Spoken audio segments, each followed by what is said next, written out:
നമസ്കാരം. Telegram സ്ഥാപകനും chief എക്സിക്യൂട്ടീവുമായ Powell ദുറോവിനെതിരെ ഭീകരവാദ പ്രവർത്തനങ്ങൾക്ക് സഹായം നൽകിയെന്ന ഗുരുതരമായ ആരോപണവുമായി റഷ്യൻ സുരക്ഷാ ഏജൻസി. ലോകമെമ്പാടും കോടിക്കണക്കിന് ആളുകൾ ഉപയോഗിക്കുന്ന എൻക്രിപ്റ്റഡ് മെസ്സേജിംഗ് ആപ്പായ ടെലഗ്രാമിന്റെ തലവനെതിരെ ഔദ്യോഗികമായി കുറ്റം ചുമത്തിയതായി മോസ്കോ വ്യക്തമാക്കി. 41-കാരനായ ഈ ശതകോടീശ്വരനെ പിടികൂടുന്നതിനായി അന്താരാഷ്ട്ര അറസ്റ്റ് വാറന്റ് പുറപ്പെടുവിച്ചതായും റഷ്യൻ അധികൃതർ അറിയിച്ചു. റഷ്യയിൽ ജനിച്ച ദുറോവിന് UAE, ഫ്രാൻസ് എന്നീ രാജ്യങ്ങളുടെ പൗരത്വവുമുണ്ട്. കേസിൽ കുറ്റക്കാരനാണെന്ന് കണ്ടെത്തിയാൽ അദ്ദേഹത്തിന് ജീവപര്യന്തം തടവ് ശിക്ഷ വരെ ലഭിച്ചേക്കാം. റഷ്യയിലെ ഫെഡറൽ സെക്യൂരിറ്റി സർവീസ് നൽകുന്ന വിവരമനുസരിച്ച് റഷ്യക്കെതിരായ ആക്രമണങ്ങൾ ആസൂത്രണം ചെയ്യുന്നതിനായി യുക്രൈൻ ചാരന്മാർ ടെലഗ്രാം വ്യാപകമായി ഉപയോഗിക്കുന്നുണ്ട്. പ്ലാറ്റ്ഫോമിലെ സുരക്ഷാ സൗകര്യങ്ങൾ ദുരുപയോഗം ചെയ്താണ് ഇത്തരക്കാരുടെ പ്രവർത്തനമെന്നാണ് റഷ്യയുടെ പ്രധാന ആരോപണം.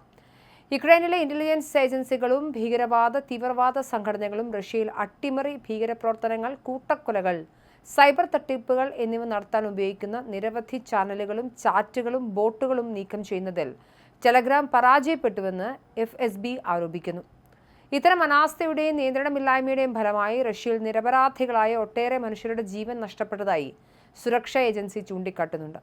അതേസമയം റഷ്യയുടെ ഈ കടുത്ത നടപടിയെക്കുറിച്ച് പവൽ ദുറോവോ ടെലഗ്രാം അധികൃതരോ ഇതുവരെ ഔദ്യോഗികമായി പ്രതികരിച്ചിട്ടില്ല. നിലവിൽ റഷ്യയുമായി സൗഹൃദ ബന്ധം പുലർത്തുന്ന ദുബായിലാണ് ദുറോവ് ഉള്ളതെന്നാണ് അന്താരാഷ്ട്ര വാർത്താ ഏജൻസിയായ റോയിറ്റേഴ്സ് റിപ്പോർട്ട് ചെയ്യുന്നത്. റഷ്യ യുക്രൈൻ യുദ്ധത്തിൽ ഇരു വിഭാഗങ്ങൾക്കും വിവരങ്ങൾ വേഗത്തിൽ കൈമാറാനുള്ള പ്രധാന സ്രോതസ്സായി ടെലഗ്രാം മാറിയിട്ടുണ്ട്.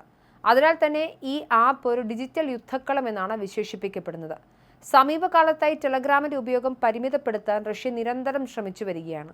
ഇതിനായി മാക്സ് എന്ന പേരിൽ സ്വന്തം സ്റ്റേറ്റ് ബാക്ക്ഡ് മെസ്സഞ്ചർ സർവീസ് പ്രചരിപ്പിക്കുകയും വിദേശ ടെക് പ്ലാറ്റ്ഫോമുകൾ തടയാൻ കർശന നടപടികൾ സ്വീകരിക്കുകയും ചെയ്യുന്നുണ്ട്.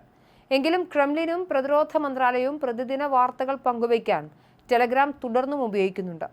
ടെലഗ്രാം തലവനെതിരെ ഭീകരവാദവുമായി ബന്ധപ്പെട്ട കേസിൽ അന്വേഷണം നടക്കുന്നതായി ഫെബ്രുവരിയിൽ തന്നെ റഷ്യൻ സർക്കാർ പത്രം റിപ്പോർട്ട് ചെയ്തിരുന്നു. ഇതിന്റെ തുടർച്ചയായാണ് ഇപ്പോൾ അന്താരാഷ്ട്ര വാറന്റ് അടക്കമുള്ള കർശന നടപടികളിലേക്ക് റഷ്യൻ സുരക്ഷാ ഏജൻസികൾ കടന്നിരിക്കുന്നത്. കഴിഞ്ഞ ഏപ്രിലിൽ 20 വർഷം മുൻപ് താൻ താമസിച്ചിരുന്ന റഷ്യയിലെ പഴയ ഫ്ളാറ്റിലേക്ക് ഒരു സമൻസ് അയച്ചിരുന്നതായി ദുറോവ് തന്നെ ടെലഗ്രാമിലൂടെ വെളിപ്പെടുത്തിയിരുന്നു. തനിക്കെതിരെ ഉയർന്ന ഇത്തരം നീക്കങ്ങളെയും അന്വേഷണങ്ങളെയും മുൻപും അദ്ദേഹം തള്ളിക്കളഞ്ഞിട്ടുണ്ട്. കഴിഞ്ഞ 2024-ൽ പ്ലാറ്റ്ഫോമിലെ ക്രിമിനൽ പ്രവർത്തനങ്ങൾ തടയുന്നതിൽ പരാജയപ്പെട്ടുവെന്നും ക്രമസമാധാന പാലകരുമായി സഹകരിച്ചില്ലെന്നും ആരോപിച്ച് ഫ്രഞ്ച് അധികൃതരും ദുറോവിനെ അറസ്റ്റ് ചെയ്തിരുന്നു. തുടർന്ന് അന്വേഷണം പുരോഗമിക്കുന്നതിനിടെ രാജ്യത്തു നിന്നും പുറത്തുപോകാൻ അദ്ദേഹത്തിന് അനുമതി ലഭിക്കുകയായിരുന്നു.